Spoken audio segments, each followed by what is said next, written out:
మీకు తెలుసా? బాలీవుడ్ నటుడు సైఫ్ అలీ ఖాన్ పై దాడి జరిగింది. ఈ దాడి ఎలా జరిగింది, సైఫ్ ఇప్పుడే ఏ పరిస్థితిలో ఉన్నాడు, ఈ వీడియోలో తెలుసుకుందాం. ఇటీవల ముంబైలో బాలీవుడ్ నటుడు సైఫ్ అలీ ఖాన్ పై దాడి జరిగింది.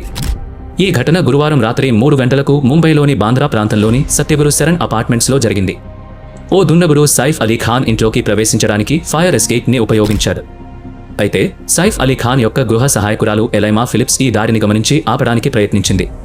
కానీ దుండగుడు ఆమె చేతిని గాయపరిచాడు. సైఫ్ అలీ ఖాన్ ఆ గాయాన్ని చూశాక దుండగుతో పోరాటానికి దిగాడు. దుండగుడు కత్తితో సైఫ్ని పొడిచాడు. సైఫ్ అలీ ఖాన్ వెంటనే ఆసుపత్రికి తరలించారు. అక్కడ అతని కండరాలపై గాయాలు తగిలి స్పైనల్ కార్డులో ఒక పెద్ద గాయాన్ని చూశారు. ఆపరేషన్ చేసి కత్తి తీసి గాయాలను సరిచేశారు.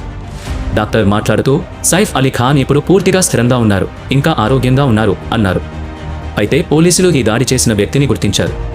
సీసీటీవీ ఫుటేజీలో దుండగుడు కనిపించాడు. ప్రస్తుతం పోలీసు బృందాలు అతన్ని పట్టుకోవడంలో తీవ్రంగా శ్రమిస్తున్నాయి. ఈ ఘటనపై మీరు ఏమనుకుంటున్నారు? కామెంట్లో చెప్పండి. ఎందుకైనా మంచిది, మీరైనా జాగ్రత్తగా ఉండండి.